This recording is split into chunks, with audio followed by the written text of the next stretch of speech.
Bincang Kopi. Dari kopi, jadi cerita. Dipersembahkan oleh Pilo Coffee.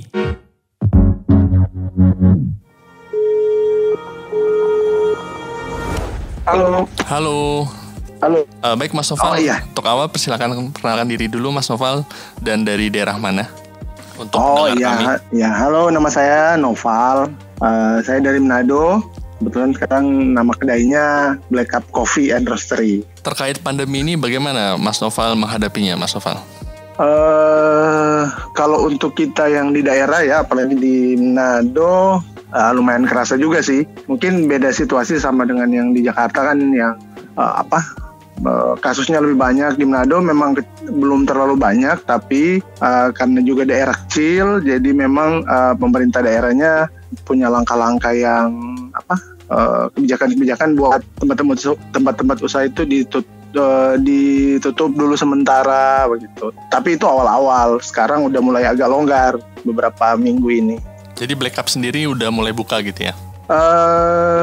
Kita buka sih, tapi cuma khusus buat take away aja sama GoFood. Kalau dine in belum nggak. Tapi dari segi peraturan pemerintahan daerah, kalau dine in boleh atau nggak boleh di sana? Kalau dari pemerintah daerah sebenarnya udah ngizinin ya, mulai sekitar seminggu yang lalu mulai ngizinin untuk tempat-tempat usaha restoran gitu, F&B buka, tapi dengan syarat ya gitu, social distancing. Tapi dari kebijakan kita aja sih di kedai buat jaga-jaga aja. Kita tetap sebenarnya bisa dine in, tapi karena kita kan tempatnya ada kayak teras gitu, jadi ada yang bisa duduk di situ lah. Tapi kalau untuk di dalam kedai memang ditutup, kursinya nggak ada diangkat. Tapi untuk yang cuma untuk minum 1-2 jam masih boleh lah, tapi terbatas sih kursinya, tempat duduknya.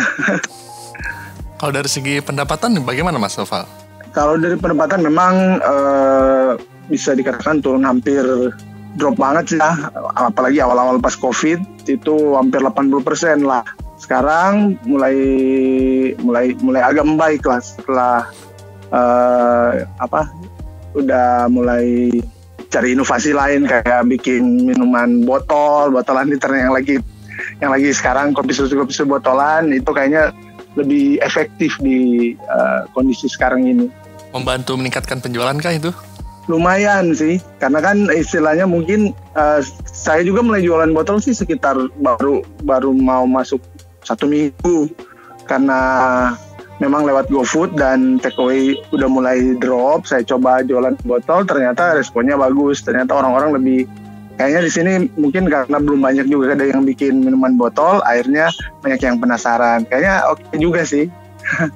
Coba-coba ikut yang kayak di Jakarta kan, di daerah Jawa udah banyak yang bikin, di sini belum ada lah.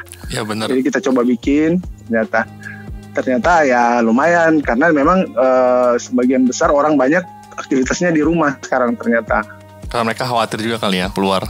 Iya betul, mungkin gitu juga. Dan juga mungkin karena saya rasa faktor sosial media juga sih, kan kadang orang main Instagram lihat di daerah-daerah luar udah ada minuman literan, ketika lokal ada mungkin penasaran aja, banyak yang pengen coba. Dari segi logistik botol bagaimana di Mando? Itu kesulitan atau mudah? Agak kesulitan. Kita coba order dari Jawa, ternyata banyak yang nggak bisa kirim ke Manado. Akhirnya kita cari-cari, ternyata di sini ada, tapi memang terbatas logistiknya. Maksudnya di sini untuk yang kemasan 1 liter itu agak susah. Jadi diakali lah dengan beli yang 500 ml, yang setengah liter. Memang susah, belum banyak di sini. Itu kendala juga soalnya, makanya kenapa di Jawa akhirnya lebih tumbuh cepat, karena tadi kan bahan bakunya lebih gampang dibanding di luar Pulau Jawa. Betul. Di luar Pulau Jawa banyak kendala lah, apalagi dengan situasi ini kan kayak distribusi untuk ke daerah-daerah untuk ya kayak produk-produk gitu kan memang agak susah, penerbangan ditutup kan. Apalagi kendalanya Bung Noval selain tadi botol atau dalam menghadapi krisis ini di sana, terkait mungkin bahan baku juga, misalnya kayak susu kah atau green bean dan sebagainya? Pasti kayak green bean kebetulan alhamdulillah kita kemarin udah stok agak banyak sebelum COVID. Pas COVID perputaran kan agak lambat untuk penjualan dan penggunaan, jadi masih stok lah, masih agak aman. Cuma memang kayak susu, kayak bahan baku powder dan sebagainya, itu memang distributor-distributor yang ada di Manado memang bahan-bahannya udah mulai berkurang. Misalnya nggak banyak, mungkin karena faktor distribusi barang juga, dan mungkin mereka nggak berani stok banyak karena takut mungkin sedikit kan banyak tempat usaha yang tutup. Jadi mungkin kayak itu. Memang kalau bahan baku dan itu sekarang ini selain kita belinya sedikit, juga dari distributor juga memang agak kurang barang-barangnya. Baik, Bung Noval, Black Cup Coffee ini juga roastery kan. Nah, itu sejauh ini Bung Noval fokusnya ke B2B atau ke kedai kopi atau ke pelanggan langsung menjual biji kopinya atau bubuk kopi? Kalau kita sebenarnya basicnya kedai sebenarnya. Jadi waktu kita ada roastery ini sebenarnya untuk untuk membackup kedai. Tapi karena memang di Manado belum terlalu banyak, mungkin baru bisa hitung dengan jari yang ada roastery. Ada teman-teman kedai juga mulai coba nanya-nanya beans yang dijual. Akhirnya kita juga fokus jualan beans, jualan roast bean lah. Dan juga mulai ada orang-orang home brewer di Manado mulai ada berapa, akhirnya ya kita sama sih sebenarnya roastery, tapi memang utamanya di kedai. Masih utama di kedai ya? Roastery penunjang aja sih sebenarnya. Soalnya kalau fokus di roaster juga kan kendala juga nih ya di tengah pandemi sekarang, karena kedai kopinya banyak yang tutup. Jadi banyak yang beralih ke target konsumen baru, yaitu ke home brewers atau pelanggan rumah gitu ya. Nah, di tengah pandemi ini kerasa sih sebenarnya. Okay. Pas belum pandemi. Ya. Kalau lini rosternya Black Cup tuh perkembangannya gimana di tengah situasi sekarang? Apakah malah jadi naik karena tadi ya orang malas keluar, khawatir, akhirnya jadi beli biji kopi aja di rumah buat nyeduh gitu? Atau bagaimana, Bung Noval? Kalau kita yang di sini memang sama aja sih, memang ada penurunan karena kebanyakan kan klien kita teman-teman kedai yang lain, karena kedai mereka juga istilahnya omset turun, jadi permintaan beans juga kurang. Sementara home brewers juga mungkin yang beli beans itu kan karena Karena mungkin juga secara penghasilan mereka lebih save money-nya untuk hal-hal yang penting, jadi beli kopi sedikit. Tapi belum banyak sih di sini home brewers, masih belum banyak. Baik Mas Noval. Lebih banyak terserap di kedai. Nah, terkait tadi tuh ya pelanggan, kan yang kena dampak kan tidak hanya pebisnisnya, tapi juga pelanggan kan. Seperti Bung Noval bilang tadi, akhirnya mereka juga mempertimbangkan ulang uang yang mereka punya untuk pengeluaran gitu. Nah, Bung Noval melihat ini bagaimana ke depannya nanti? Karena kan tadi saya kurang tahu juga sih sebenarnya dari segi pekerjaan di sana bagaimana, apakah banyak yang dirumahkan, terus WFH dan sebagainya gitu. Tapi yang jelas kan kalau secara umum mau nggak mau pendapatan berkurang. Tapi kopi ini kan di sayang sama bukan kebutuhan primer gitu. Walaupun penting dia tetap akan kopi, tapi bukan primer. Mau nggak mau kan kayak ada rebutan prioritas gitu ya. Saya punya uang nih sekarang, beli apa ya? Beli makanan atau kopi atau makanan lebih kopi utama. Ya. Mas Bung Noval melihat itu bagaimana ke depannya nanti? Kalau ini kan asumsinya pandemi ini panjang sekali gitu, bisa mungkin akhir tahun depan gitu. Sebenarnya juga agak khawatir sih sebenarnya untuk apalagi kita yang di daerah. Tapi memang mungkin karena kultur daerah kita mungkin tidak seperti Jakarta ya, yang maksudnya kelas-kelasnya, maksudnya penduduknya banyak. Kalau di sini kan istilahnya masih daerah. Kadang kalau misalnya kita tinggal di Manado dan kurang pekerjaan, di PHK atau apa, kita bisa pulang ke kampung, ada keluarga dekat lah istilahnya. Nah itu. Cuma memang kalau secara penghasilan, jujur saja sih kalau kedai saya sebenarnya lebih mayoritas yang datang ke kedai itu atau yang membeli itu mahasiswa. Jadi ketika pandemi ini mulai terjadi, COVID ini, jadi mahasiswa ada yang udah pulang kampung, dan mereka pun ya kalaupun memang masih berada di Manado, biasanya ya udah mengurangi pengeluaran karena kan kos-kosan atau apa gitu. Sementara saya agak belum yakin sih bagaimana, belum bisa melihat kedepannya seperti apa. Mudah-mudahan aja tidak seburuk yang kita bayangkan ya. Tetap kalau dari sisi kedai kita berusaha aja untuk tetap survive. Ya memang sih emang buntu ya memang kalau mikir ke depan tuh bagaimana. Iya, gitu. memang nggak ada kemarin sama sekali sebenarnya. Berusaha kayak ini aja, berusaha kan tiap hari berpikirnya bagaimana besok, berusaha per hari aja kita berpikirnya bagaimana untuk bikin ini biar kedai tetap jalan gitu. Adaptasi aja gitu ya. Iya, itu mungkin adaptasi lebih ke kayaknya bisa sih kalau mencoba untuk adaptasi. Kayak minuman botol kan menurut saya sih. Dulu kan kalau dari kita di kedai saya nggak terlalu berpikir untuk jualan botol, ternyata akhirnya harus beradaptasi, kita bikin botol agar bisa jualan lah istilahnya. Dan produknya malah kopi botolnya malah memberikan harapan baru gitu ya. Iya, surprise juga sih ternyata botol banyak tanggapan yang bagus ternyata. Saya juga nggak tahu, mungkin karena lagi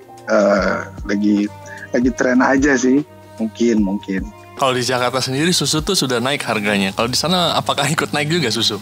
Sudah naik Jakarta di Manado. Untuk fresh milk saja merek tertentu yang kan kalau kayak fresh milk itu ada yang kemasan sobek sama kemasan yang tutup botol kan itu di sini yang sobek udah nggak masuk.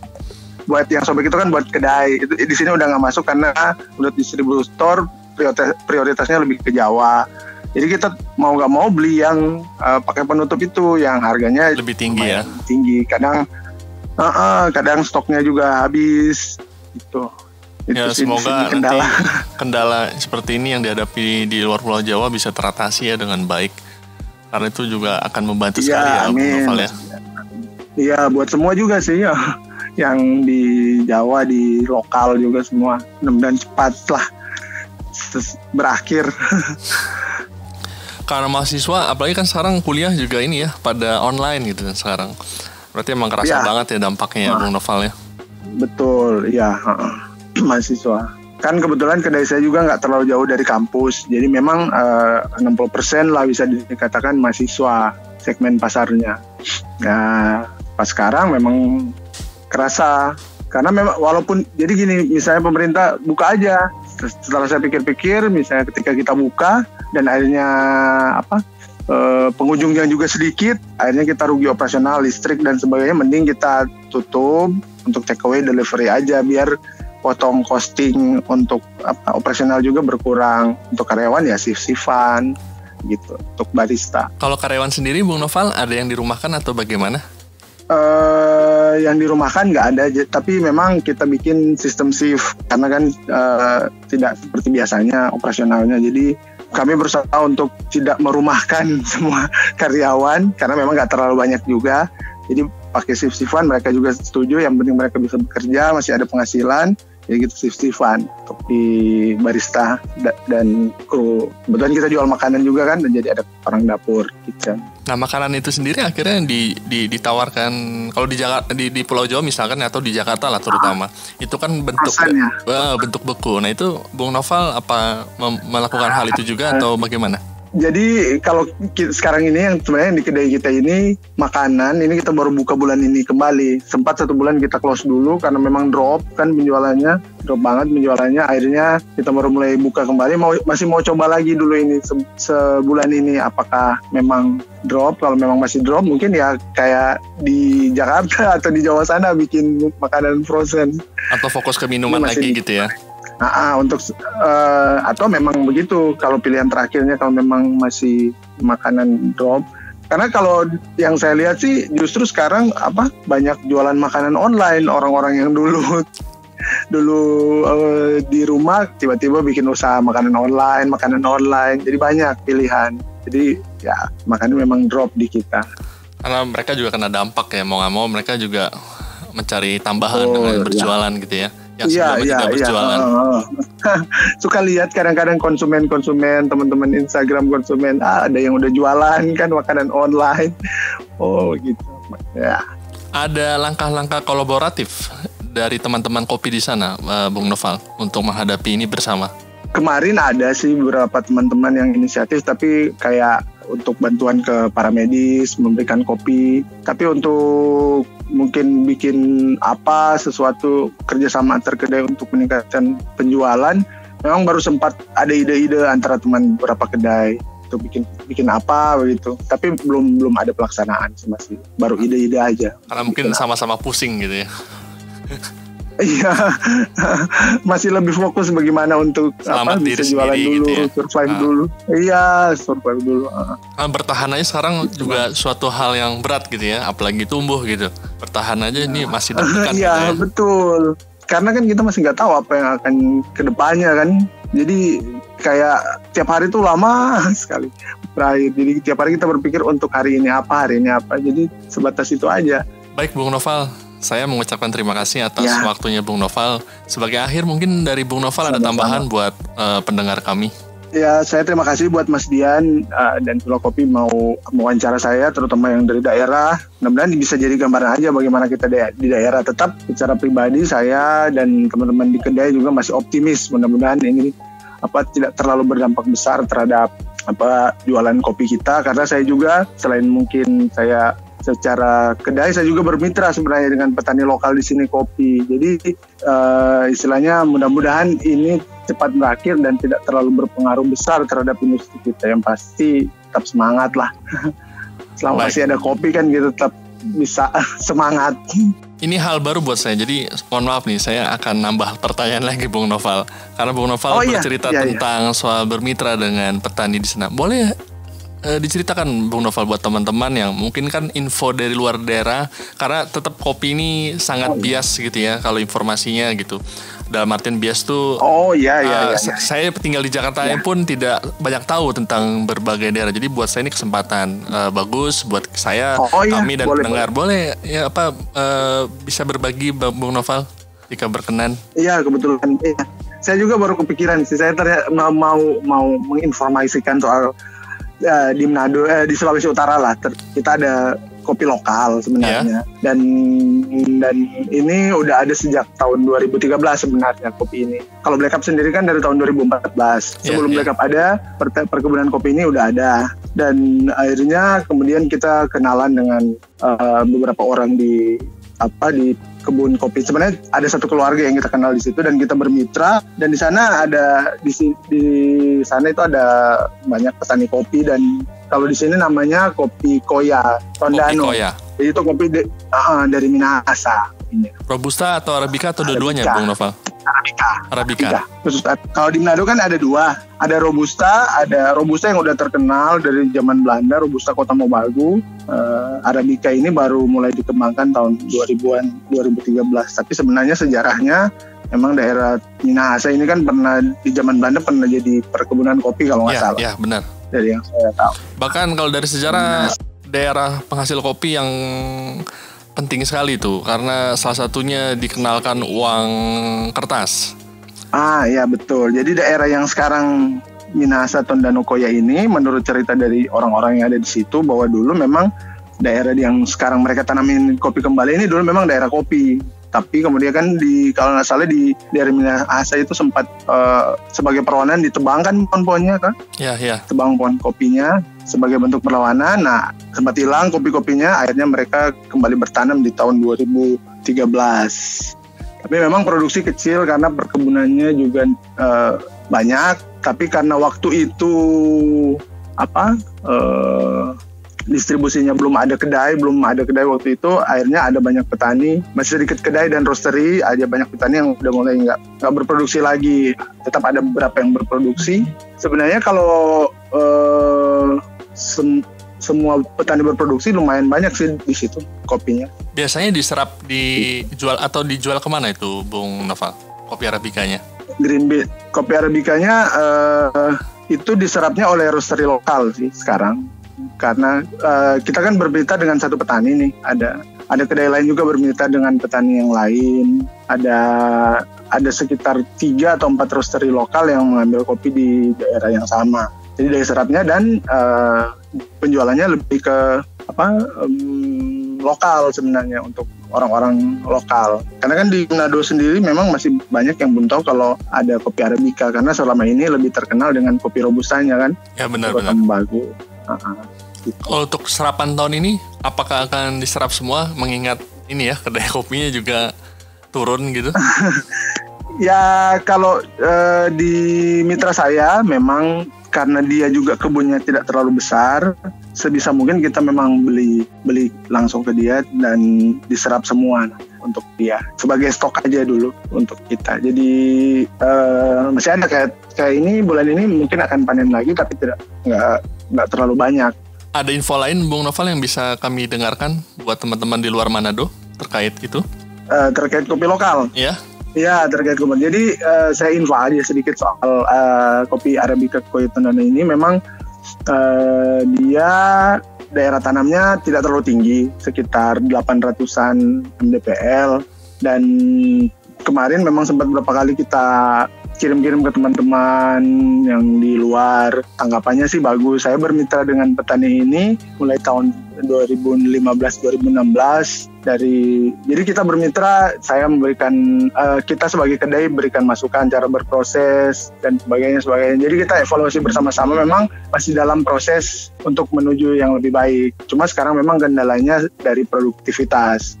Mereka masih belum bisa masih banyak kendala sih soal alat dan tenaga kerja, dan karena sempat ada beberapa petani yang mulai down, kopinya mulai tidak dipanen. Akhirnya karena mulai ada pasar sekarang, pasar kopi di Manado mulai terbuka, roastery sudah mulai banyak, sudah mulai ada beberapa roastery. Akhirnya petani-petani mulai kembali, istilahnya mereka udah mulai berproduksi lagi. Ya, mudah-mudahan dalam waktu dekat, saya sih cita-cita dan teman-teman mudah-mudahan kopi Tondano bisa dikenal nasional lah. Bangkit kembali gitu ya, seperti zaman dulu ya.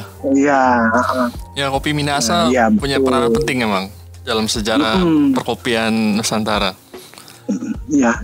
Saya dengar sih, saya pernah dengar dari teman, ada buku kalau nggak salah yang bercerita soal kopi Minahasa. Ya, ada ini juga riset doktoral juga tentang kopi Minahasa. Terutama tadi mengenalkan uang kertas dari di tingkat petani kopi pertama kali gitu. Biasanya dulu sebelum ada uang kertas kan tuker barang gitu kan.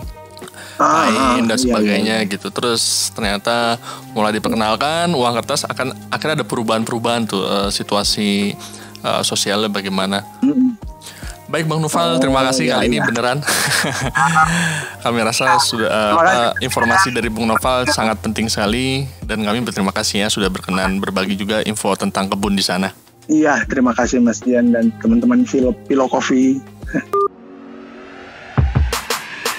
Kami berharap curahan hati ini dapat menebarkan solidaritas dan memantik nyala semangat bagi kita semua. Terima kasih telah mendengarkan Bincang Kopi. Sampai bertemu lagi di episode berikutnya.